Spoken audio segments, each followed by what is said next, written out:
Hello, hello. Welcome back, everybody. I know I've got a big following. We're going to get right into it today. Exodus 22, protection of property. Remember last one, we had the rules on how to treat slaves. So remember this. God's given them their laws. Moses is telling them how God wants them to live their lives. And the first thing he does is tell them how to treat those beneath you in society. So that's shows it's pretty important to God. The next thing we have is protection of property, and then the last little portion of these section of the laws is over social responsibilities. That's my favorite part. All right, so I'm reading from the New International Version on the screen. I have the King James Version. Whatever, I'll just read from the King James Version. If a man shall steal an ox or a sheep and kill it or sell it, he shall restore 5 oxen for an ox, and 4 sheep for a sheep. If a thief be found breaking up, and be smitten that he die, there shall no blood be shed for him. If the sun be risen upon him, there shall be blood shed for him, for he should make full restitution. If he have nothing, then he shall be sold for his theft. See, that's why I want to read New Living Translation. Basically, what's going on here is it's talking about personal property and the importance of it to God. So you have to pay back 5 times, basically, what you just stole. Why steal? Notice there's no jail. It's just like earlier when we were talking about, it's an eye for an eye, tooth for a tooth. You take a man's life and they take yours. And whether or not you believe in the death penalty, understand the society at the time. Again, at this time, they don't have the resources to have massive jails and massive population of people watching over these prisoners and feeding these prisoners. That's not feasible for them at this time in society. So instead of immediate punishment, they're not saying whip these people or do something horrible to them. It's restitution. Now, if they can't do the restitution, then they're sold. This is where slavery comes in. You have to pay back what you did wrong. It'd be hard to maintain with the population and everything that we have now and the way society is, but think about that as a much better form of punishment. Productive restitution for your crimes versus just sending them to an adult version of timeout. Now, obviously, you have your violent ones, and violent criminals would be much more deterred if we had quick deaths for people who are violent, as we already went over, which is the case for these people. So these people don't want to be violent because they're going to get killed if they're violent. That's the law. But if they just steal, maybe they can get away with it. But even then, if they don't get away with it, it's 5 times what they have to pay back. And in order to pay it back, if they can't pay for it, they have to sell themselves into slavery. Think about these deterrents to crime. Think about that. That seems like a much bigger deterrent to crime than the system that we have today. But anyway, I'm going to go back to the New International Version. It's just easier to read. Maybe I should download that next time. We'll see about that and put that on the screen. All right. So the second part about now blood, I'm going to read this again in New International Version. If a thief is caught breaking in at night and is struck a fatal blow, the defender is not guilty of bloodshed. But if it happens after sunrise, the defender is guilty of bloodshed. That's verse 2 and 3. So if someone breaks in at night, you can't see what's going on, and you subdue them in a fatal blow in some sort of fatal way, then you're not held responsibility. But notice, even the thief has rights here. If it's daytime, the assumption being that you, during the day, are awake and aware and can see what's going on, that you can subdue this criminal in a way that does not lead to their death. Now, if it does, say it gets escalated and leads to their death, that's why they have judges. You would take your case before the judges, explain to them that, it was such a struggle, it was not meant to happen, but he wouldn't give up, and he was trying to kill me, whatever it may be. You have the judges, you take it to them. But if you just see someone trying to steal on your land, it's kind of like some states have you can shoot someone on sight if they're trespassing, law. Well, think about that law if it only applied to at night, is basically what's going on. If someone trespasses on your lawn during the day, you can scare them off, you can get them out of there, you can even beat them up. but you can't fatally wound them. You can't strike a fatal blow when you're aware of what's going on. That's uncalled for. Even the thief has rights. Verse 4, if the stolen animal is found alive, okay, blah, blah, blah. Anyone who steals must certainly make restitution, but if they have nothing, they must be sold to pay for their theft, slavery. If the stolen animal is found alive in their possession, whether ox or donkey or sheep, they must pay back double. Alright, so if they're found stealing, they gotta pay back double. Which is weird, because at the beginning, it says whoever steals an ox or sheep and slaughter it, they have to do it back for 5. So you only have to pay back double if you haven't killed the animal yet. If anyone grazes their livestock in field or vineyard and lets them stray and they graze in someone else's field, the offender must make restitution from the best of their own field or vineyard. If a fire breaks out, notice it's from the best, so you can't give them your crappy stuff after you let your cattle graze on their good stuff. If a fire breaks out and spreads into thorn bushes so that it burns shocks of grain or standing grain or the whole field, the one who started the fire must make restitution. Okay, these 2 verses go back to the laws we were reading in 21, where like if you dig a hole and you don't cover it and someone falls in and dies, you're held responsible and all this stuff. Don't be a jerk, is basically what it's saying. Think and be considerate of how your actions affect those around you. Okay, be responsible. If you're going to start a little brush fire, fine. You have to make sure that you have the water set up ahead of time, that you have people there helping you watch it so that it doesn't spread to your neighbor's field. You can't just start it and think you got it under control. Think about your actions. Be respectful of other people's property. Be responsible and thoughtful in the way that you act, because your actions affect those around you. It's really simple. It's really simple. It's just funny to me how quickly people, I mean, when I was a kid, this stuff right here was so boring reading it. But now when I look at it in a new light, it makes so much sense. You know, they're just giving them basic foundations on how to live a good life and have structure a good functioning community, which is why we today, when we made our laws in America, they were based on this stuff right here. If you're not aware of that, then or if you say that's not true, you don't know history. This literally, like the laws of the Old Testament, is what we looked at when we formed the laws of today. Verse 7, if anyone gives a neighbor silver or goods for safekeeping, and they are stolen from the neighbor's house, the thief, if caught, must pay back double. But if the thief is not caught, the owner of the house must appear before the judges, and they must determine whether the owner of the house has laid hands on the person's property. And wait. I want to read the King James Version, because that's different than the one I read. Verse 8. If the thief be not found, then the master of the house shall be brought unto the judges to see whether he have put his hand onto his neighbor's goods. Oh, wait a second. I thought... Oh, yeah, it's later on, I'm thinking. So basically, if something's stolen from a house, you lend your ox or some money or something to your neighbor, and it ends up being stolen, you and the owner of that household you lent to, go to the judges to make sure that there wasn't any nefarious, underhanded dealings going on, to make sure the owner of the house didn't, pretend to have it stolen and they're keeping it, or hire the thief themselves, or leave it unaware so that they could go in on a deal with the thief of whatever property it is. Just like our court systems today. All right, verse 9.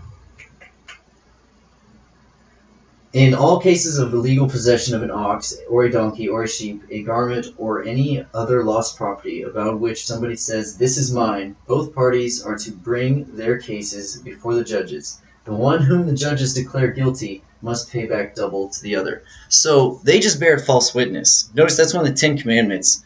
But still, the punishment is simply to pay back double. Because they're not like a lot of the societies of the time. They're not barbaric.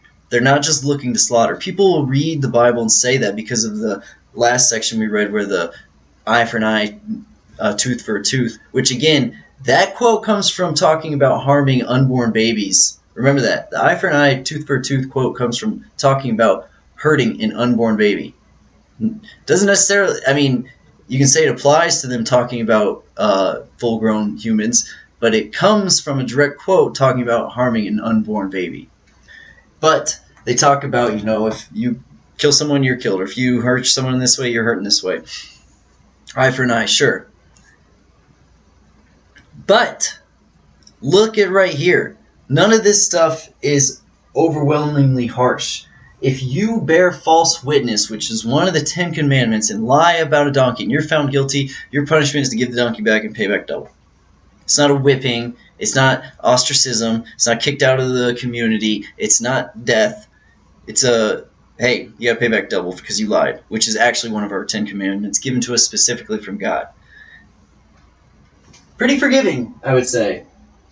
If anyone gives a donkey or an ox or a sheep or any other animal to their neighbor for safekeeping, and it dies or is injured or is taken away while no one is looking, the issue between them will be settled by... here's the one I was talking about. The issue between them will be settled by taking of an oath before the Lord that the neighbor did not lay hands on the other person's property. The owner is to accept this, and no restitution is required. All right.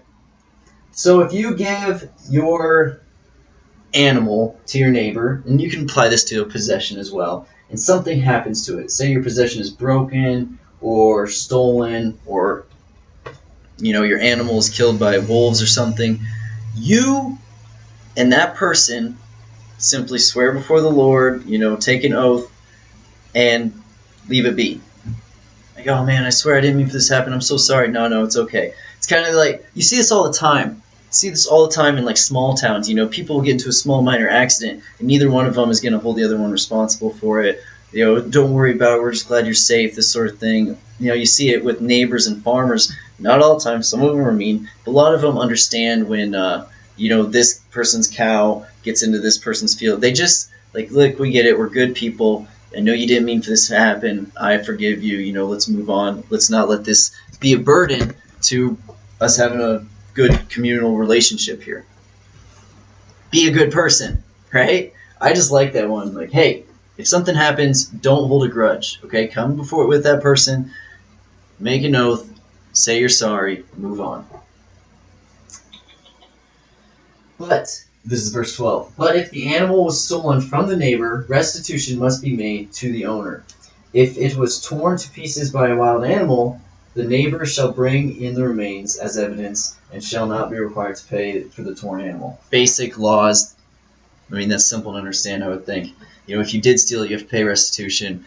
But if an animal, if it's torn up by a wild animal, just show that as evidence. If anyone borrows an animal from their neighbor and it is injured or dies while the owner is not present, they must make restitution. But if the owner is with the animal, the borrower will not have to pay. If the animal was hired, the money paid for the hire covers the loss. Right? Simple thing. So if you rent an ox to do some work and the owner's there and it gets hurt, you don't have to worry about it. But if the owner isn't there and it gets hurt, you kind of have to worry about it.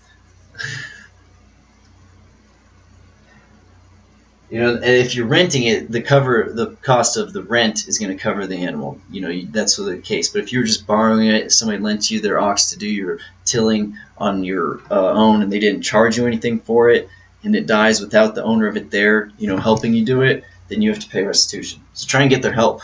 Try and get them to come do it with you. Then you don't have to pay if something happens.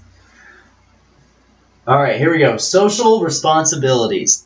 Now, this is one where we fall short. I fall short. Okay, these are kind of different than the ones that we have today, I guess, but they still apply.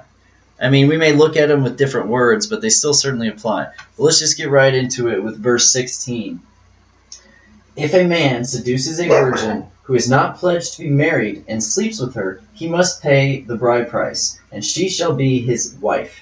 If her father absolutely refuses to give her to him, he must pay the bride price for virgins.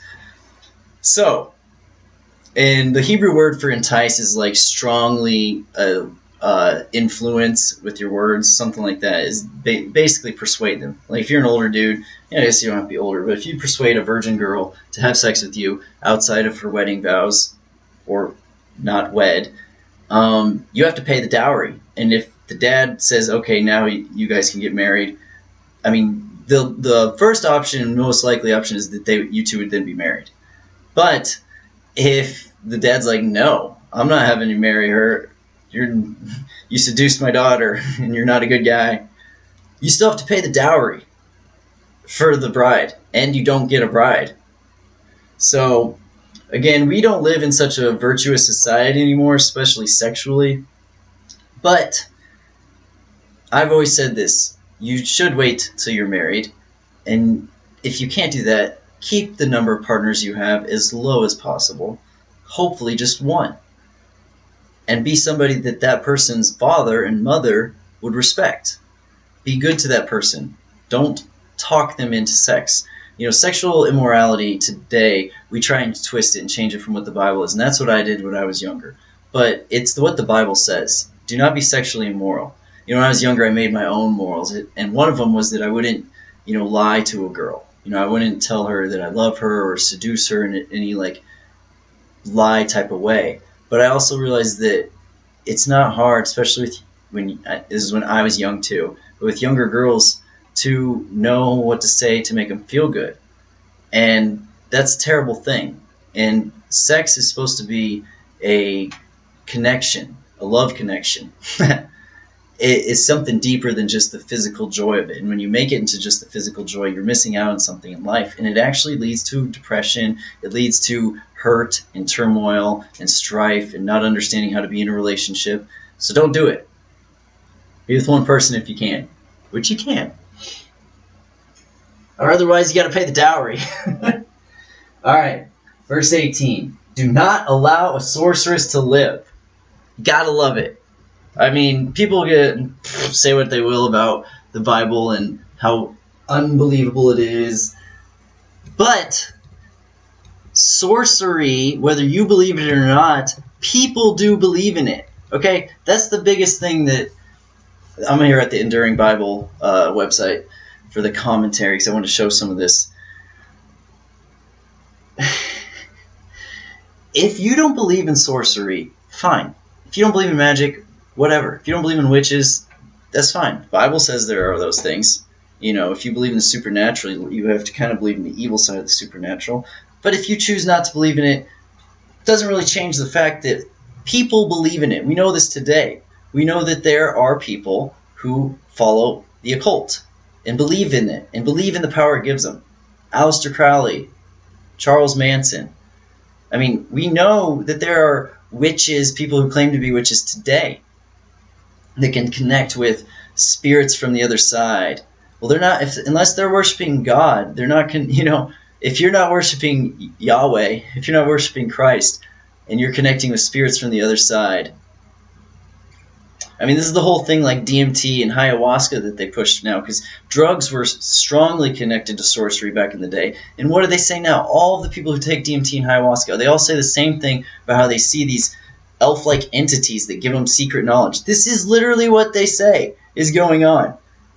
That's not good knowledge that they're getting, you guys.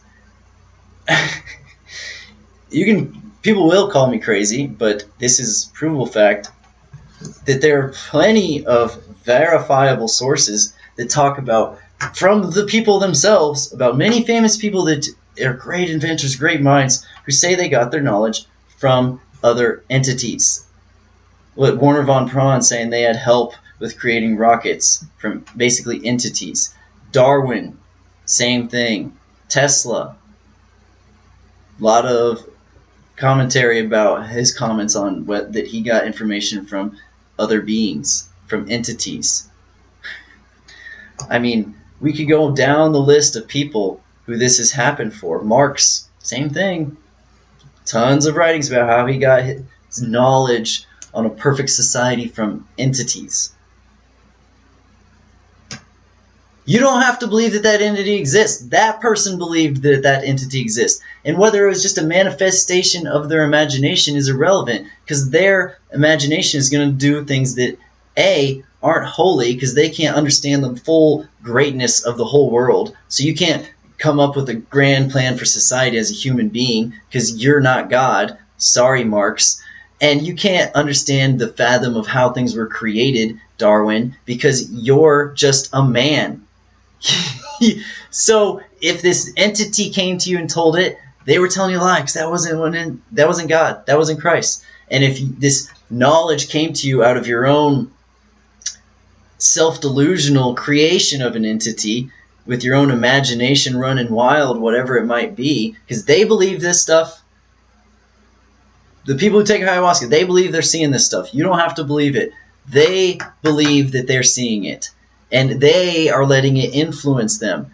And every time, what does the self tell the self to do? You can believe there's an entity telling them this, which I do, and I believe they're trolling them, or you can believe it's the self, and the self is going to tell you to serve the self. When you get a revelation from God, it tells you to sacrifice, to give to your neighbor, to be a good person. That's revelation from God. When you get revelation from yourself through dark magic, through drugs, through connecting with mediums and spirits, it's always about serving yourself. How can you make yourself happy and successful, and how can you make a name for you and your family? It's never about how to serve one another. So don't let sorcerers live. Here, I got the Enduring Bible because I want to read this real quick. Among the ancients, the practice of sorcery had two associations. First, contact with the dark or demonic powers of persons. Second, altered states through drugs and potions. There was understood to be a connection between drug taking and occultist practices, which are still today. Also, sexual stuff is big with them. Also translates an enchantress, blah, blah, blah. Many of the Israelites had, no doubt, learned these curious arts from their long residence with the Egyptians. Oops. And so, let me get that real quick.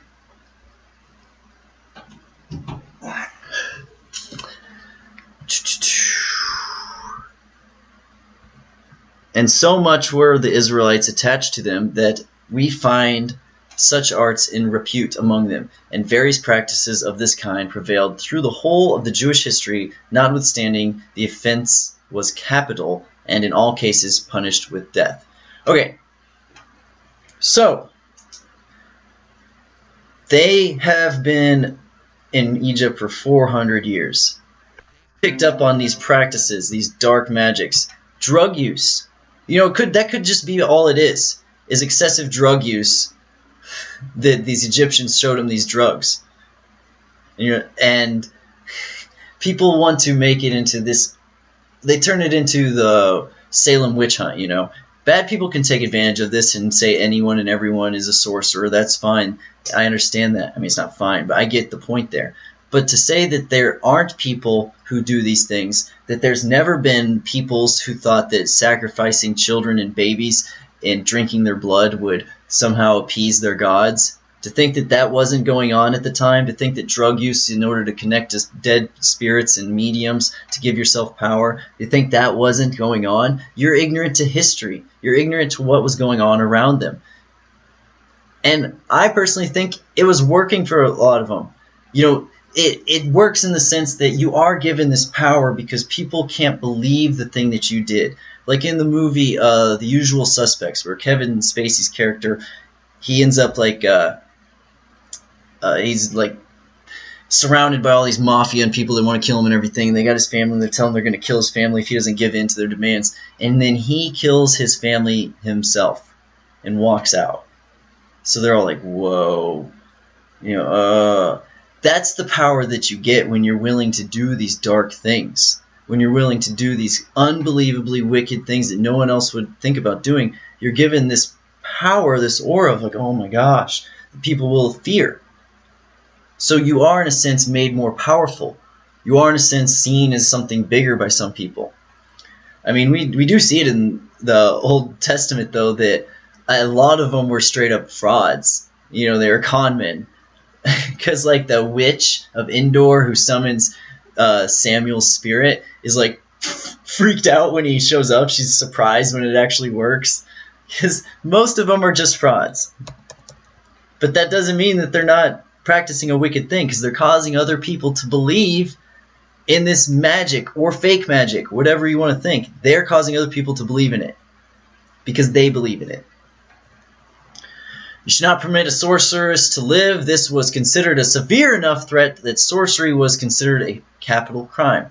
The combination of occult practices and drug-induced altered states was seen as destructive to the culture and moral fabric of ancient Israel. It's equally condemned in the New Testament. Yeah. So understand, sorcery is real.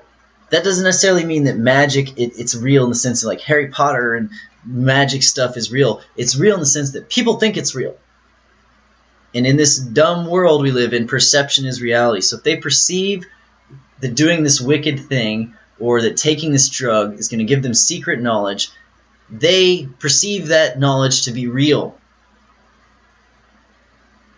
So they're going to do it. They're going to continue to do wicked things because it continues to make them feel powerful. It's like, why does a drug addict keep doing drugs? It's destroying them. That's the same thing with this. Why do these wicked people keep going to this fake magic? Because it makes them feel good, even though we can see that it's destroying their soul. Alright, big rant, I know. Verse 19, anyone who has sexual relations with an animal is to be put to death. Again, I don't think it seems harsh, but this was going on in for the people around them. Now, you can take this back to the whole, like Gary Wayne, Genesis 6, conspiracy stuff, that these other tribes, the Canaanites in particular, where, right here, I'll read it. The offensive sex act apparently was prevailed among the Canaanites. Bestiality was not only an obvious perversion, it figured so often in the Canaanite cycle, tales of Baal, that it probably had a religious significance for the Canaanites. This is the land they're in. And it wasn't just the Canaanites, okay? That's just talking about the people that they're going to be around. They put it in their tales of Baal, the Canaanites did. Baal was the Canaanites' god. This was part of worship for the Canaanites. Not only was it perverted and gross, but it was perverted even more because it was used as a form of worship. Like, even in today's society, if you're performing bestiality, you're probably ashamed of it. You're probably hiding it. They proclaim it proudly. This is worship to us. This is holy to us. And again, I mentioned Gary Wayne because, say what you will, there's a lot of prominent religious figures and theories based on prominent or sizable evidence that this is what was going on pre-flood, is that people were consorting, whatever. They were crossing the breeds, basically, which God doesn't, he doesn't like that in animals. He doesn't want you to crossbreed animals, let alone human with animals. The Genesis 6 conspiracy mentions that this is what the fallen angels, the 200 Watchers, were doing, is they were having sex with anything and everything, including animals, making, ancient beings and monsters that we see as myth today. Again, you don't have to believe all that stuff. But these people believed it. These people believed that this is what the gods did. These people believed that Baal, the gods, came down, had sex with animals, creating these demigod children of theirs. So in worship of them, they're going to have sex with the animals. This is the religion of the people around Israel. Understand this when we go further into the Bible and we're talking about wiping everyone out in an entire village. Maybe it has to do with the crazy beliefs they have that you won't get them to change. And also, they're all diseased because they've been having sex with animals. Ew. Alright. Whoever sacrifices to any god other than the Lord must be destroyed. Boom. Do not mistreat or oppress a foreigner, for you were foreigners in Egypt. Notice that. Okay? Do not oppress or abuse or mistreat a foreigner. Remember, this is how Abraham was supposed to be a blessing unto the world. This is what they were supposed to do when the angels are going to Sodom and Gomorrah, and he's waiting in the shade of his place when Abraham's building wells. The whole purpose is to draw people in to share the good news of the Lord with them. This is what God wants you to be. He wants you to be basically like a reverse Jehovah's Witness. Instead of going knocking on doors, when people come to you, you show them the glory of God by talking about it, but treat them kindly, treat them fairly, treat them with respect. Be a good person to people even if you don't know them. even if you don't know who they are. Even if they're of different skin color or cultural background, so long as, like Owen Benjamin says, if their yes means yes and their no means no, that's pretty much all you can ask for. And be kind to them. Be fair with them. Verse 22, do not take advantage of the widow or the fatherless. If you do, and they cry out to me, I will certainly hear their cry. My anger will be aroused, and I will kill you with the sword. Your wives will become widows, and your children fatherless. Harsh, right? Well, I feel like God has the right to be harsh, so I don't really look at it that way. But understand, this is one of the big things in the Bible, is the widows and the orphans. Really, most of the church's offerings and the tithings and all this stuff should go to widows and fatherless orphans. Look at the epidemic we have of fatherless households right now. And there's a church every 4 blocks, any town or city you go to. How is this happening? How is it that, I always thought that was crazy. How is it that, all these churches don't take donations for the single mothers in the community? Clothing, diapers, a formula, baby food, cheap, affordable daycare services. You're getting an offering. The number one thing you're told to do, we'll get into the New Testament if I ever get that far, but that's like the number one thing you're supposed to do is take care of the fatherless and the widows. Yet we have churches worth hundreds of millions of dollars, and we have a fatherless household epidemic, struggling single mothers,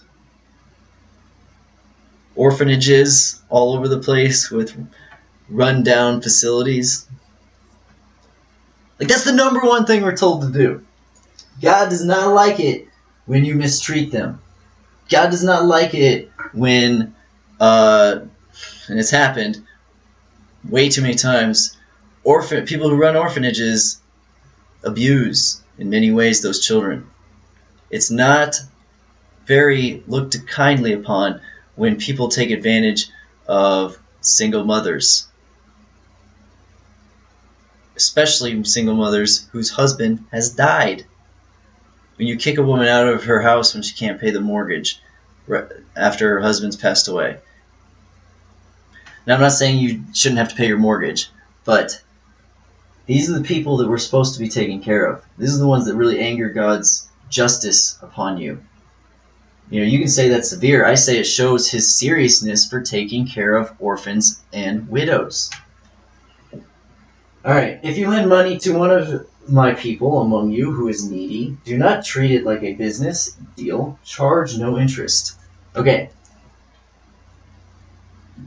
What was it? Predatory loans, I think is what it's called. We just I think it was a while ago, but this is a thing where you'll go these, especially your average quick loans, or I don't know if that's an actual company's name, but easy loans, all this stuff that prey on people who are in desperate need, of cash or really struggling. Because the person who's going to get a mortgage on a house that they're buying, they typically can afford it, and that's a business deal. It's when these people are in desperate need of money where it's check in advance and all this stuff. That's what God's talking about right here. Don't take advantage of those needy people. If you don't make it a business deal, if you know they're in need, just lend them the money and they'll pay you back. Or don't lend them the money. But don't treat it like a business deal. You're taking advantage of this person who's in desperate need. That doesn't mean you can't have business deals with interest. That means don't predatory loan the needy.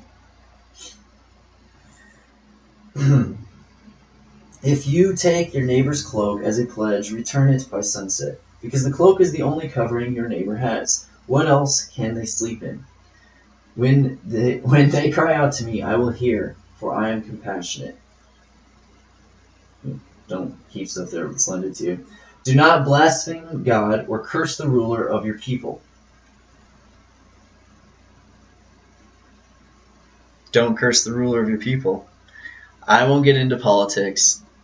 I just find it funny. Now, we are allowed to criticize, but do not curse. There's right now, President Trump, easy to criticize. A lot of people can find criticism for him.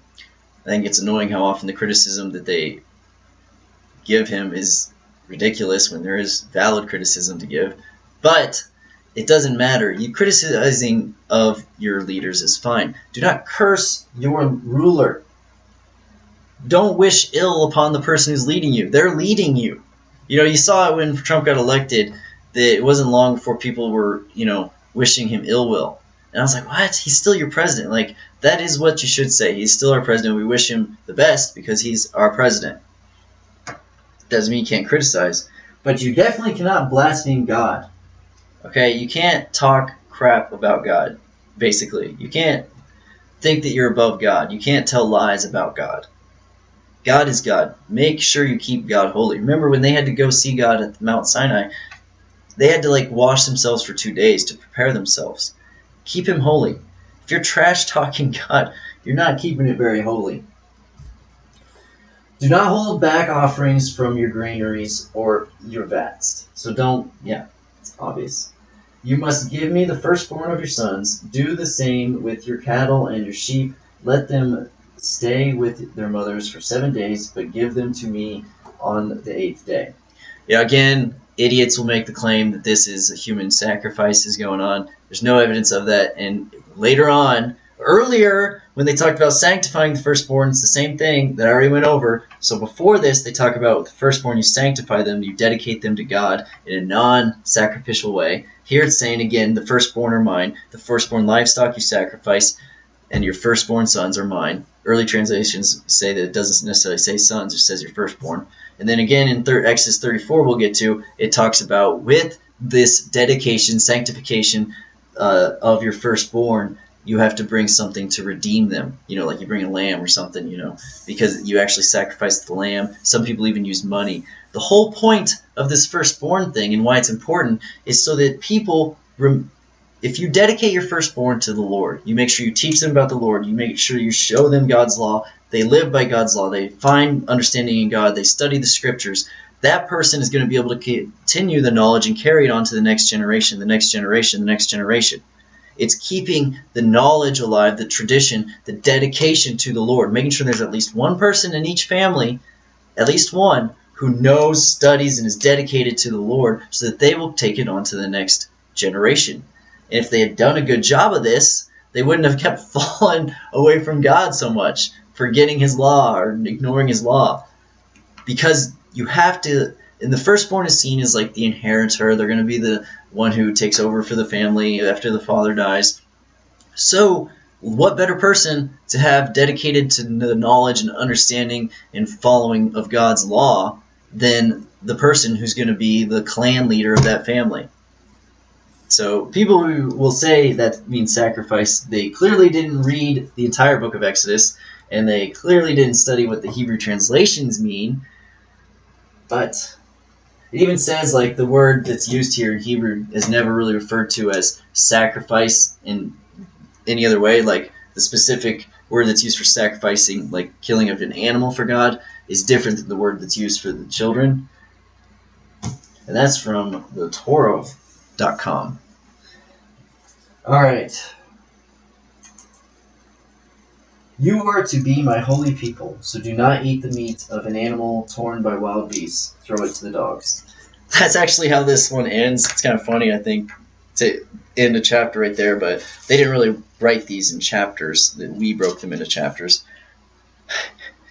All that is saying, as far as I can tell, is simply, you're my chosen people. They just said, make sure you dedicate your sons. Don't eat meat from something that was, don't eat roadkill. Don't eat something that was destroyed by a wild animal and its leftovers. Because, again, you guys have to be a blessing to the world. You guys have to stay healthy. You have to stay strong in your faith and your belief. That's why you dedicate your firstborn to me. And you have to remain healthy and strong and disease-free, which is why you can't eat leftover. You can't be a scavenger like the wolves. Okay, if a wild animal kills it, don't eat it. There's a high likelihood it has some diseases in it. Throw it to the dogs. They can digest it. You can't. Because you have to be a blessing to the world. You have to continue to be a blessing to the world. In order to do so, you have to be healthy, which is why we get into the dietary laws. And you have to dedicate at least your firstborn to me, so that the word and the knowledge continues on and on. All right. Hope everyone enjoyed this. I certainly did. Have a wonderful morning, afternoon, evening, or good night. God bless.